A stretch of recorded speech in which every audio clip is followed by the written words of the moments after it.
Hello guys, welcome to my channel.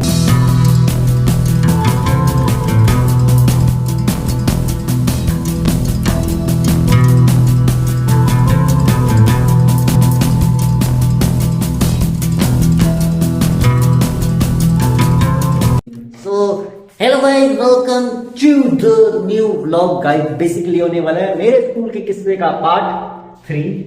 And guys basically क्या है, इसमें हम और आगे किस्से कुछ शेयर करने वाले हैं जो कि मेरे स्कूल के हैं। पुराने किस्से मैं जरा सेट कर दूं, सेट हो गया। यस, मैं इसको थोड़ा ऊपर कर लूं क्या? ज़्यादा अच्छी क्वालिटी भी नहीं है। लाइट का ना, लाइट कहाँ से लाऊं? ऊपर जाने की सोच रहा हूँ बट रोशनी है। तो जब मैं एक सेकंड चेक करता हूँ भाई, लेट मी सी। ये रोशनी आ रही है क्या? वाह यार, यहाँ रोशनी सही है बट मैं यहाँ आ नहीं सकता। ओह, आ गई लाइट। रुक जाओ, शिफ्ट करते हैं। ये कमरे में ज़्यादा क्लैरिटी भी नहीं आ रही है।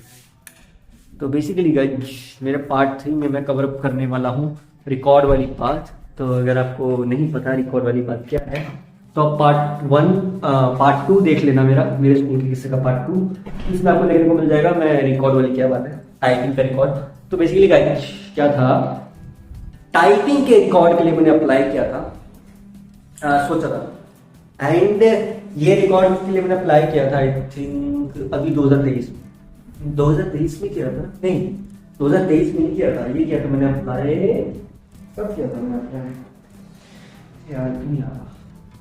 2021 में, हाँ 2021 में किया था। एंड ये बात स्कूल डेज की। अब आप बोलोगे 2021 में अप्लाई किया तो इतना डिफरेंस बेसिकली क्या था तब? हाँ, मैं ऑब्वियसली बात है यूनिवर्सिटी में जो मैंने अप्लाई किया था टाइपिंग के रिकॉर्ड के लिए, वो कोई छोटे मोटे रिकॉर्ड के लिए अप्लाई नहीं किया था। मैंने अप्लाई किया था बस Guinness world book of record. जी हाँ ना, सही था, Guinness world book of record के लिए अप्लाई किया था मैंने कि वर्ल्ड का सबसे फास्टेस्ट टाइपर, इंडिया का सबसे फास्टेस्ट टाइपर बनने के लिए। एंड अगर आप उसका वर्ल्ड रिकॉर्ड बताओ, उसका वर्ल्ड रिकॉर्ड है आई थिंक इंडिया के लिए वो भी 3.7 सेकेंड्स, पता नहीं 8 सेकेंड्स। एंड मैंने लिखा उसमें I can complete it in 3 seconds point कुछ भी, सिर्फ 3 सेकेंड। टाइप रिकॉर्ड क्या है मैं बताता हूँ। मैंने अप्लाई किया था बट वो मैं कंप्लीट नहीं कर पाया। उसका रीजन था क्या था, उसमें लिखना था कि आपको 26 अल्फाबेट कंप्लीट करने हैं A to Z, क्योंकि ऑब्वियस बात है गिनीज वर्ल्ड बुक रिकॉर्ड कोई थोड़ी कुछ भी दे देता है मौका। मेरा तो एप्लीकेशन तक एक्सेप्ट हुआ था बट पूरी बात सुनो किससे उसके ऊपर लंबा। तो मेरे साथ आया जैसे कॉलेज सीरीज में बना दूं मैं कह रहा सीरीज बनाते रहना अलग सीरीज के ऊपर, ये क्योंकि बहुत लंबा टॉपिक तो नहीं, पर चलो ठीक है, इसे कवर अप कर देते हैं क्या, इसी में कवर अप कर देते हैं। तो क्या था गाइस मेरे साथ, एंड मैंने अप्लाई किया था, गिनीज वर्ल्ड बुक रिकॉर्ड था सबसे फास्टेस्ट टाइपर जो पूरी की पूरी अल्फाबेट A to Z लिख सकता है, 26 अल्फाबेट्स टाइपिंग कर सकते हैं कम से कम टाइम में। तो जी हाँ गाइस, तो आपने सही सुना, जिसने भी रिकॉर्ड बनाया पहले उसने 4 सेकंड के अंदर या 3.8 सेकंड के अंदर पूरी की पूरी अल्फाबेट लिख दी है A to Z। टफ है ना, 26 अल्फाबेट सिर्फ 3.8 सेकंड के अंदर लिखना। प्रैक्टिस की हुई, तो मैंने प्रैक्टिस करी। ऑब्वियसली बात है मुझे टाइम लगा पहले 12 सेकंड। जब स्टार्टिंग में मैंने ट्राई किया कि मैं कहा चलो ये अप्लाई करके देखते हैं। एंड इसके ऊपर लंबी स्टोरी है, मैं बता रहा हूँ इन्फिनिटी वाली जर्नी वाली काफी लंबी स्टोरी है, तो आप चाहे तो लाइव स्ट्रीम में देख सकते हो, उसमें मैंने कवर अप किया है, वरना मैं ऐसे ऊपर से बताया था। तो बेसिकली क्या था, तो मैंने जब इसको अप्लाई किया था तो उसमें हमारे पास मेरे सारे डॉक्यूमेंट्स में फाइल कर दिए, ठीक है, तो एक्सेप्ट हो गया। मैंने लिखा कि मैं तो 3 सेकंड में कर सकता हूँ, तो मैं भी शायद इस वजह एप्लीकेशन एक्सेप्ट होगी क्योंकि 3 सेकंड का रिकॉर्ड तो किसी का भी नहीं है। तो मैंने सबसे पहले ना प्रैक्टिस कर ली। मैं कहा चलो पहले मैंने अप्लाई करने से पहले मैंने प्रैक्टिस करनी शुरू की। मैं कहा करना क्या है, तो मैं अपने मोबाइल में ऐसे करके टाइपिंग करता था, तो मैंने टाइम कैलकुलेट करना शुरू किया, टाइम ड्यूरेशन लगा के। कि देखूं तो कर भी सकता हूँ कि नहीं। पहले लगे मुझे 15 सेकंड, फिर एक बार और ट्राई किया 12 सेकंड। तो मैंने ना ऐसे कंटिन्यूसली कई दिनों तक ट्राई करता है, धीरे धीरे करके टाइम कम होता चला गया। फिर आया 10 सेकंड, 8 सेकंड, 5 सेकंड, 4 सेकंड, एक टाइम ऐसा है 3 सेकंड हो गए। मैं खुश हो गया। अब आप बोलोगे कैसे? अरे सिंपल है, प्रैक्टिस करते जाओ करते जाओ करते जाओ, अपने आप टाइम रिड्यूस होता रहेगा। एकदम थोड़ी हुआ है, काफी महीनों का टाइम लगा यार। लिटरली एक महीने कहीं मुझे प्रैक्टिस करनी पड़ी। 1 महीने में मेरा टाइम पॉइंट सेकंड तक कम होता चला गया। फिर धीरे धीरे धीरे धीरे करके ये चीज कम होती चला गया टाइम। फिर मैं जल्दी जल्दी करने लग गया टाइम। तब से तो शायद मेरी टाइपिंग इतनी फास्ट हो गई, पता नहीं। तो जब मैंने इसके अप्लाई किया तो एप्लीकेशन एक्सेप्ट हुआ। उसमें कंडीशंस बहुत ज्यादा थी, इतने लोग चाहिए, प्रूफ ये चाहिए वो चाहिए। मैं कहा यार इतने सारे लोग, ऑडियंस ये सब कहां से लाऊं मैं?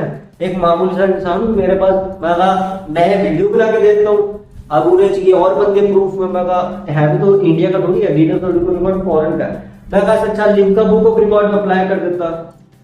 खैर छोड़ो, अब सोचता हूँ लिंक का बुक ऑफ रिकॉर्ड में अप्लाई कर दूं। फिर मैं सोचा कि शायद अब तो अप्लाई कर रखा होगा, बट मुझे पता नहीं। इंडिया का मैंने सोचा नहीं था। मैं तो गिनीज वर्ल्ड रिकॉर्ड में अप्लाई करने में सोच में पड़ा था। मैं तो विदेश लैंड में जाऊंगा, लेकिन फिर मैं भूल ही गया था कि वहां पे तो फिर वो रिक्वायरमेंट्स मांगेंगे। मेरे दिमाग में आया नहीं लिंक का बुक ऑफ रिकॉर्ड में अप्लाई कर दूं, इंडियन का जो होता। मैं कहा इन फ्यूचर कभी जरूरत पड़ेगी तो देख लेंगे क्या पड़ता है। इंडिया में तो रिकॉर्ड और जुगाड़ फेमस है ही, अपने आप लोग नए नए रिकॉर्ड और जुगाड़ करते ही रहते हैं। तो या चलता है इंडिया में। तो इंडिया में टैलेंट की कमी नहीं है, दैट्स द मेन। तो या अब सोचो देखो, मेरे स्कूल में नॉर्मली ज्यादा चीजें तो होती नहीं थी, बहुत स्पेशल कुछ नहीं था ऐसा कुछ की ओ माय गॉड कुछ वाला था। बट या मेरे लिए तो ओ माय गॉड ही था, क्योंकि क्या कर सकते हैं यार। मेरे साथ तो थोड़ी लाइफ इतनी ज्यादा स्टेबल नहीं थी, क्योंकि मेरी बातचीत ही नहीं होती थी किसी के साथ। तो मैं तो आई वॉज ऑलवेज लोनली गाय, अकेला बच्चा जो कोने में बैठा रहता था, रोता रहता था, बस इतनी सा ऐसी गई मेरी स्कूल लाइफ। ज्यादा कुछ खास तो नहीं गई। बट ये जो सीबीएसई वाला स्कूल था ये भी थोड़ा ठीक है, एवरेज है। पर जो मुझे सबसे ज्यादा याद रहता है वो मेरी कॉलेज लाइफ, यूनिवर्सिटी वाली लाइफ।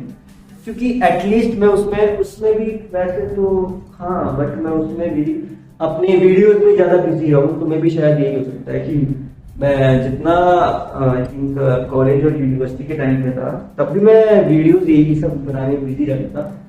तो मे बी शायद दैट। बट इतना जरूर था कि मुझे यूनिवर्सिटीज में क्या बोलते हैं, मौका दिया जाता था, ठीक है, बात करने का, स्पीच देने का, डिबेट, बहुत सारी चीजों के मौके मिले। तो वो चीज देख के थोड़ा सा ओपन। बट या यूनिवर्सिटीज और कॉलेजेस तो मौका देते ही हैं। तो इट्स लाइक पूरा नहीं आ रहा क्या? मैं पूरा क्यों नहीं आ रहा? तो कॉलेजेस और यूनिवर्सिटीज में तो मौके मिलते ही हैं। तो फिर वहां पे वो ज्यादा factor out of the box नहीं हुआ, क्योंकि वहां तो फिर वो जॉब प्लेसमेंट वाली बातचीत होती है। नहीं तो यूजुअली क्या है, नॉर्मली तो स्कूल में इसका ज्यादा वो होता था। कॉलेजेस और यूनिवर्सिटीज में ऐसा है कि वो फिर नंबर वाला फैक्टर काउंट करता है कि उसके मार्क्स मिलते हैं, आपको प्लेसमेंट मिल जाएगी, जॉब मिल जाएगी। जो होता है ना यो स्टाइल वाला फैक्टर, वो स्कूल में होता था। अब स्कूल में मुझे मौका नहीं मिला, मौका मिला मुझे कॉलेज और यूनिवर्सिटीज में। मुझे लगा यहाँ पे यो स्टाइल लगेगा सबको, भाई यहाँ सबको यो स्टाइल में लग के मैम खुशी आती थी कि इसके कम्युनिकेशन स्किल्स अच्छे हैं, इसको तो प्लेसमेंट जल्दी मिल रही। अब मैं प्लेसमेंट के लिए नहीं, मैं यो स्टाइल के लेकर बातचीत करूँ, लेकिन उन्हें तो प्लेसमेंट, मैं कहा यार प्लेसमेंट के बारे में वो ज्यादा सोचता नहीं था, ठीक है। वहां तो सब सोच के बैठे थे। पहले दिन से लिटरली कॉलेज के यूनिवर्सिटीज के पहले दिन ही पैकेज ले लेके बैठे थे। मैं इतने सोच रहा हूँ पैकेज, वो उतना सोच रहा पैकेज, ऐसे पैकेज के दिमाग में चल रहा था। 8 लाख का लेके जाऊंगा मैं, 10 लाख का लेके जाऊंगा मैं, 5 लाख। बेस से पूछ रहे थे तू किस लिए आया? मैं रोबोट बना, वहां एक मॉडल पड़ा था, मैंने कहा ये बना। वो मेरा मजाक बनना शुरू किया, क्या तू बस ये करने आया? मैं कहा हाँ। अच्छा ठीक है बैठ जा। और क्या करने आती है? पैकेजेस कितना पैकेज सोचा मैंने? पैकेज है क्या? पैकेज कह रहे जॉब डू। मैं कहा हाँ देखते हैं अभी कुछ प्लान। तो वो समझ गए कि इसके दिमाग में भी ऐसा कुछ है। तो यार मैं डिग्री सिर्फ नॉलेज के लिए इकट्ठी करने आया हूँ। नॉलेज लो, प्लेसमेंट तो मिल ही जाएगी, बट अब ऐसी सिचुएशन में प्लेसमेंट ले लेनी चाहिए थी, नॉलेज के पीछे ज्यादा नहीं जाना चाहिए था। बट कोई ना, हम होंगे कामयाब एक दिन, वो बात अलग है। बाकी सब प्लेसमेंट लेके चले गए। आज ये भी है रियल के स्टूडेंट स्कूल की किस्से की बात कर रहे हैं क्या? तो हम स्कूल लाइफ की बात करेंगे। ये वाली चीज तो है ही, क्या बोल सकते हैं इसको, तो रियलिटी में ज्यादा जाना नहीं चाहिए गाइस। स्कूल के किस्सों में रहेंगे हम स्कूल में ज्यादा हाई फाई बच्चे तो नहीं थे, अब जैसे भी थे ठीक है। बाकी एक बात भाई, जब मैं 10th वाला के साथ था, जो मैंने उस कमरे में, तो मैं सर्दियों में इस कमरे में बैठता था, एंड इस कमरे में भी एक खाली था, ठीक है, ये भी एम्प्टी था, बस ये था टेप लगी हुई थी इसमें भी एंड यहाँ पे भी मैं बैठ के ना, पंखा बंद था क्योंकि सर्दियों का टाइम था, एंड मैं यहाँ पे भी बैठ के रिवीजन करता था रोज। तो बेसिकली आप कैसे रिवीजन कर सकते हो गाइस अपने स्कूल में, कि सब्जेक्ट वाइज जो आपको रिवीजन करनी है ना, आप ऐसे रिवीजन कर सकते हो। It's simple. इसमें आप सब्जेक्ट टू सब्जेक्ट रिवाइज करते चले जाओ चीजों को, एंड आपके लिए इजी हो जाएगा ये। क्योंकि देखो हर सब्जेक्ट को थोड़ा थोड़ा टाइम दो, एंड जो सबसे ज्यादा टाइम कंज्यूम करता है ना सब्जेक्ट, उसको सबसे पहले ले लो, जैसे कि मैथ्स, फिर साइंस, फिर आगे के सारे सब्जेक्ट ले लो। क्योंकि साइंस में 3 सब्जेक्ट हो गए ना आपके पास, मैथ्स, फिजिक्स, केमिस्ट्री, बायोलॉजी। तो उसमें से फिजिक्स वाले को उठा लो पहले, फिर केमिस्ट्री करो, फिर बायोलॉजी। मेरा सीक्वेंस था कि पहले मैथ्स, फिर फिजिक्स, फिर केमिस्ट्री, फिर बायोलॉजी, फिर बाकी सब अटरन शटरन जो भी सब्जेक्ट्स हैं। तो इस तरह से सीक्वेंस में चल रहा था, ठीक। तो मेरा ऐसे ही रिवीजन में करता था, आप भी कर सकते। आई सबसे इंपॉर्टेंट जो मेरे 12th में ट्राई की थी, आई थिंक वो था फिजिक्स वाला। फिजिक्स का वो था, क्या नाम था उसका, मेरे दिमाग में नहीं आ रहा। पता नहीं, मैंने फिजिक्स का कोई टॉपिक पढ़ा था सुबह 4 बजे मॉर्निंग 4 AM अगर आप रिवीजन करो तो वो लंबे समय के लिए याद रहती है। मुझे फिजिक्स के टॉपिक्स बहुत इंटरेस्टिंग लगते थे, क्योंकि मेरा पढ़ने का स्टाइल ही बहुत अलग था। मतलब यूं सोचो 11th 12th में मेरा पढ़ने का स्टाइल बिल्कुल डिफरेंट, नहीं 12th में बहुत डिफरेंट। 11th में तो मैं नॉर्मली फिजिक्स पढ़ता था, थोड़ा ज्यादा रटने वाला ही था, मैं रटता ज्यादा था, मतलब बहुत ज्यादा तो नहीं, लॉजिकल हो गया था मैं। क्योंकि मैंने बोला ना, मैंने 10th में मैथ्स को जब ऑब्वियसली बात है, जिस इंसान ने मैथ्स को निचोड़ लिया ना पूरी तरह से, वो लॉजिकल हो जाएगा बहुत, वो फिर रटने वाला टाइम नहीं रह पाएगा, क्योंकि मैथ्स को निचोड़ना कोई आसान काम। एंड फिर उसके बाद मैं बता दूं, मेरे 90% नंबर आ गए। तो मैथ्स में तो मेरे 95 आ गए थे, सब हक्के बक्के रह गए मेरे मैथ्स में 95 आ गए। तो ग्रेस मार्क्स लाके मेरे पूरे 100% नंबर कर दिए। एंड जब इस बात सबको पता चली इसके मैथ्स में 100 नंबर है, तो सबने कुछ में था नहीं 95 है वो ग्रेस मार्क्स। तो ग्रेस मार्क्स में सबके थोड़े थोड़े नंबर पड़ते हैं, फिर भी 95 में कर तो सो व्हाट, क्या मैं मतलब मैं कवर अप नहीं कर सकता? तब से एक अलग ही मेरा स्टैंडर्ड बढ़ गया था क्लास में, क्योंकि मैथ्स में मतलब सब, और जो देखो जो टॉपर थे सबका तो मैथ्स अच्छा था, बट मेरा मैथ्स भी कुछ खास था नहीं, इसलिए सबको लगा था ये कोई कर पाएगा। एंड जब मैंने क्लियर किया, कह रहे कमाल है, मतलब सच में ये कुछ टैलेंटेड है। तुम सबने भी तो टॉप किया है, मेरा टॉप करना क्या अलग है क्या? लेकिन नहीं, उन सबके तो 100% 10 CGPA, मेरा 8.9 CGPA, तब भी मतलब 8.9 कह रहा हूँ, 9 CGPA कह लो ऑलमोस्ट, तब भी नहीं CGPA में कह रहा हूँ, CGPA में 9.2 है, CGPA में 9.2, परसेंटेज में 90%, कैलकुलेट करो समझो। तो देवर लाइक तुझे क्यों नहीं मौका दिया स्टेज पे? मैं कहा उनके 10 CGPA है, मेरे सिर्फ 9.2 है। कह रहे 9.2 कम होता है क्या? मैं कहा ठीक है हाँ, क्या कर सकते हैं, नहीं दिए मौका तो नहीं सही स्टेज में जाने का। मैं कौन सा उनको फैमिली को बुला के उनको दिया जा रहा था 10 CGPA है, मैं कहा 9.2 CGPA वाले को भी कोई पूछ लो। मैं वही तो बोल रहा हूँ गाइस, टॉप भी कर लो ना क्लास में, तब भी कोई फर्क नहीं पड़ता था किसी को। 9.2 CGPA वाले को ऐसे सोच रहे ऐसे कुछ है ही नहीं, है ही नहीं कुछ। ठीक है, तभी तो मुझे उसमें मेडिकल लाइन में डालने की कोशिश कर यार, अब इतने अच्छे से जीपीए आ गए, अब मैं मेडिकल में जाके क्या करूंगा? कह रहे तेरे अच्छा से जीपीए है ना तो तू मेडिकल में जाने की, मेडिकल वाले टॉपर होते। मैंने ये टॉप जिस वजह से किया है वो मैथ्स है, मैथमेटिकल सब्जेक्ट है। अब मैं उसी से दूर हो जाऊंगा तो मैं कहां से नंबर मैनेज कर पाऊंगा? लेकिन नहीं, सबके दिमाग में यही है कि इसके पास रट नहीं सकते। मैं कहा मैथ्स के कारण मैं लॉजिकल हुआ हूं, लेकिन कोई मेरी बात नहीं यकीन ही नहीं करने को तैयार। क्या कर सकते हैं? तब तो एवरेज क्या क्या मैं, फिर उसके बाद मैंने मैथ्स को कवर अप कर लिया, एक साल ड्रॉप करके। मैं कहा नहीं, मैं तो मैथ्स कवर अप करूंगा। तो मैंने एक साल ड्रॉप किया था, फिर मेरे साथ में जेईई मेंस भी, सोच के देखो जेईई मेंस भी दिया है मैंने अपने टाइम में। तो जेईई मेंस ऐसी कोई दे देता है? अगर मैं ही रखने वाला होता फिर मैं जेईई मेंस कहां से दूंगा? एंड जेईई मेंस पे इतनी मतलब एक एवरेज रैंक कहां से दूंगा? अभी बताता हूं मैं। देखो वैसा था, जब मैंने एक साल ड्रॉप किया ना मैथ्स के लिए, तो हमारे ट्यूशन जो टीचर थे उन्होंने सारा मेरे को सिखाया। कह रहे ऐसे ऐसे करके मुझे आज भी याद है वो टॉपिक, कौन सा टॉपिक था मेरे दिमाग से निकल रहा है यार, मेरे दिमाग में अभी टॉपिक्स के नाम नहीं भूल गए, वरना ना पता नहीं वो था ऐसे करके होता है, इसको क्या बोलते हैं, इंटीग्रेशन आई थिंक, हाँ इंटीग्रेशन टॉपिक चल रहा था। एंड डिफरेंशिएशन जो टॉपिक था वो कवर अप करना था। तो बेसिकली सर बीच में कह रहे थे, तो बीच में आया तो कवर अप कैसे करें? मैं कहा सर देखो मैं कर लूंगा सब। मैंने कह रहे तो अकेले करेंगे? मैं कहा कर लूंगा, मैंने क्या दे तो होगा। तो उन्होंने ट्यूशन पढ़ानी शुरू कर दी मुझे और बच्चों के साथ। तो मैंने तो 6 महीने के अंदर सारा कवर अप कर लिया, इररिस्पेक्टिव कि मुझे 11th का मैथ्स का कोई आइडिया नहीं है। 12th का मैथ्स भी कवर अप कर लिया, 11th का भी थोड़ा कवर अप कर लिया। एंड साथ में मैंने इतना ज्यादा घुस गया था मैथ्स के अंदर कि मैंने जो मैथ के क्वेश्चन थे वो सॉल्व कर लिए थे एनसीईआरटी के। साथ में अपने आप से भी खुद क्वेश्चन इन्वेंट करने शुरू कर देते। आरडी शर्मा भी कंप्लीट कर ली, सर ने जो क्वेश्चन दिए थे वो भी कंप्लीट कर लिए। यस, एंड सर इतने ज्यादा खुश हो गए कि मतलब बात तो नहीं की मेरे से उस बारे में कि तूने क्यों मैथ्स नहीं किया, बट ये उनके लिए इट्स नॉर्मल थी, बट मेरे लिए अलग थी।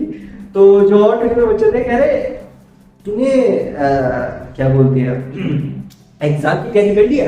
मैं कहा एग्जाम, अच्छा हाँ जो एग्जाम होते ना, तो मैं कहा हाँ अभी कर रहा हूँ। कह रहे अच्छा ठीक है, तेरे तो फुल नंबर है। मैं कहा तेरे फुल क्यों? कह रहे तूने तो सब कवर अप कर लिया है, एनसीईआरटी कवर अप कर ली तूने, आरडी शर्मा कवर अप कर ली, तो खुद के भी क्वेश्चन बना लेता है एंड सर के सारे क्वेश्चन सॉल्व कर दिया। तो वो तो ये सब भी करते हैं। एक्चुअली क्या था ना, ज्यादातर क्वेश्चन कुछ एक तो गिने चुने ही कर पाते थे। ओके मेरे साथ तो सिचुएशन ये थी, तो मैं तो क्या ठीक है, तो कवर अप तो करे। मैंने पोस्टर नहीं पढ़े मेरे को, पता नहीं क्या पोस्टर भरे थे मैंने उसमें, इतना ढेरा लगाया मैंने। ये टीम है इतने ढेरे 4-5 पोस्टर भरे थे, और उसमें कितने पोस्टर होंगे मैंने गिने तक नहीं है। तो बेसिकली 300-400 पोस्टर, शायद उससे भी ज्यादा। तो मैंने इतने पोस्टर भरे थे, मैं लिखता रहता था क्वेश्चन सॉल्व, हर समय क्वेश्चन, जब मुझे टाइम मिला क्वेश्चन सॉल्व। इस कदर मैंने मैथ्स के पीछे पागलपन दिखाया था उसमें एक साल ड्रॉप। तो मेरे पापा मम्मी इतने खुश हो गए कि ये तो दीवाना हो चुका है मैथ के पीछे, पूरा मैथ्स फुल। तो इस तरह था। फिजिक्स के लिए तो अलग ही प्यार, फिजिक्स और मैथ्स तो अलग ही दीवानगी में चले गया था मैं। इतना ज्यादा मैं पढ़ता था फिजिक्स को, मेरा पढ़ने का ढंग क्या फिजिक्स था।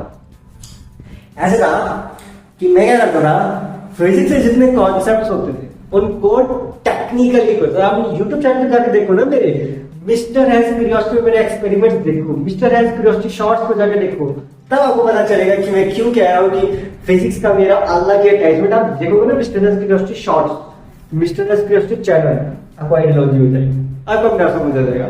तो इसी कारण से गाइस मैं क्या करता था, मैं ना डीप अंदर जाके घुसता हूँ। मेरा ऐसा नहीं है ऊपर ऊपर से पढ़ा, थोड़ा बहुत पढ़ लिया एंड थोड़ा बहुत फिर अपने दिमाग से एक्सपेरिमेंट करने की कोशिश करता हूँ। मेरा ऐसे हमेशा से रहा, एक्सपेरिमेंटल में ज्यादा रहा, क्योंकि मेरे साथ थ्योरी वरी ये अभी से नहीं है, ये ऐसा नहीं आपको लग रहा है नहीं, आईसीएससी के टाइम पे भी था। आईसीएससी के टाइम पे जब मैं बहुत छोटा होता था ना, हमें एक टॉपिक पढ़ाया गया था, मुझे वो एक्सपेरिमेंट का नाम नहीं याद आ रहा, मैंने उसका नाम याद किया, पता नहीं बेंजामिन फ्रैंकलिन करके कोई नाम, पता नहीं सही है कि नहीं। उसका एक टॉपिक था बिजली का, बिजली इलेक्ट्रिसिटी का ना, इलेक्ट्रिसिटी चार्जिंग का कोई टॉपिक था, पता नहीं कैथोड रे ट्यूब का, पता नहीं क्या टॉपिक था, मुझे याद है अच्छी तरह याद नहीं आ रहा। तो वो टॉपिक और एक कॉन्स्टिलेशंस का टॉपिक था। तो मैंने क्या किया, जो कॉन्स्टिलेशंस वाला टॉपिक है ना वो मैंने कवर अप कर दिया, याद होगा मुझे कॉन्स्टिलेशंस के बारे में। एंड कैथोड रे ट्यूब वाला टॉपिक भी कवर अप हो गया था मेरा, पता नहीं कैथोड रे ट्यूब तक कौन सा था। एंड हमारा अगले दिन ना टेस्ट होना था क्लास में, आईसीएसई की बात है, 8th पता नहीं 7th की बात है। तो हमारा उस समय टेस्ट होना था एंड क्लास के टॉपर का 20 नंबर का हमारा टेस्ट था। क्लास में टेस्ट होता है ना 20 नंबर की, यूनिट टेस्ट तो वो था, नहीं यूनिट टेस्ट का क्लास। तो सब बच्चे बैठ गए क्लास में, मैं लेट आया था, मैं 10 मिनट लेट आया था। मैडम ने कहा तुम लेट क्यों आते हो, एंड एक्चुअली वो ब्रेक के बाद हो। तो मैडम कहा मैडम इसको बाथरूम जाने में टाइम लगता है मेरे को, वो मजाक बनाने लग गए, कह रही चल बैठ जा, टेस्ट आता है। मैं कहा, कह रही मैडम इसको कहा आता हुआ, कह रही चुप हो जाओ, चल जाके बैठ और टेस्ट दे। किस चीज का है, कह रही है अच्छा अच्छा। तो मैडम ने कहा तेरे पास टाइम कम है, तेरे पास मुश्किल से तुझे 15 मिनट और मिलेंगे। मैं कहा मैडम इन सबको, कह रहे तो फिर यही थे ना क्लास में, तू लेट आया तेरी मिस्टेक है। मैं कहा चलो ठीक है मैडम। तो मैंने 10 मिनट के अंदर टेस्ट कंप्लीट करके दे दिया। तो सारे बच्चे देख रहे, तूने 10 मिनट के अंदर कर भी दिया। फिर उनको लगा कुछ नहीं लिखा होगा। मैंने 10 मिनट के अंदर इतने बड़े बड़े पैराग्राफ भी लिख दिए, किसी को कुछ नहीं पता, इतना बड़े बड़े पैराग्राफ, 4 क्वेश्चन के बड़े बड़े पैराग्राफ भी लिख दिए 10 मिनट के अंदर। लिख के मैडम को थमा के मैं कहा मैडम मैं ना बाथरूम जा गया, कह रहे जा। एंड सबके टेस्ट कलेक्ट हो गए। मैडम ने अपना टेस्ट देखा है, मैंने कहा कुछ नहीं, बस मुझे देख रही और कह रहे जाओ वॉशरूम। उसके आई थिंक कुछ दिनों के बाद, कितने दिनों में आऊंगा मुझे एग्जैक्ट याद नहीं, हफ्ता लग गया होगा। हफ्ते के बाद क्योंकि बच्चे पूछ रहे थे कि मैडम हमारे कितने नंबर आए टेस्ट में, मैं तो पूछने तो मुझे लगा था मेरे तो कुछ आए। मैं कहा मैं क्या पूछूं, और कह रहे थे तू नहीं पूछ रहा। उनको पता था कि ये तो पूछेगा ही नहीं, ये तो फेल ही होगा। तो क्या हुआ, उस दिन हमारा क्लास टेस्ट के बारे में ना मैडम जो थी आई क्लास में, फिजिक्स की क्लास में, ठीक है, फिजिक्स का ही था, वो फिजिक्स का ही टेस्ट था। तो क्या था, वो जब टेस्ट का सबको बांट रहे ना, फिर नाम लेके बोलते हैं इसका नाम इतने मार्क्स उतने मार्क्स। तो मेरे तो मार्क्स बोले होंगे मैम ने, पता नहीं बोले नहीं शायद, हाँ उस दिन मैम मार्क्स नहीं बोल रही थी, वरना यूजुअली मैम मार्क्स बोल देती है। तो सबका नाम बोली तुम्हारा टेस्ट पेपर ले जाओ एंड तुम अपना ले जाओ, अपना ले जाओ। तो मैं अपना ले गया एंड मैंने देखे 20 नंबर के टेस्ट में मेरे आए थे पता नहीं 16 नंबर, आई थिंक 16-17 नंबर आए, ठीक है, पता नहीं ज्यादा आ गया 16, 17, 17.5, ठीक है। तो मेरे बच्चे पीछे टीज करोगे कितना है नंबर, कुछ नहीं, मेरे टेस्ट में पहुंच चुका नहीं, मैं खुश हो रहा था कि वाह मेरे, मुझे लगा सबके फुल आए होंगे। कह रहे बताना कितने नंबर है, नहीं कुछ नहीं। तो मैं गया, उन्होंने मेरे से जबरदस्ती टेस्ट पेपर छीन लिया, 17.5 नंबर। तो उसने एक को बताया, तीसरा सारी क्लास में बात कर ली, 17.5 नंबर। तो जो क्लास का टॉपर था वो आया पीछे घूम के मेरे पास मेरा टेस्ट पेपर देखने, किसका 17.5 आएगा, कह रहे हर्षू के। वो हक्का बक्का रह गया।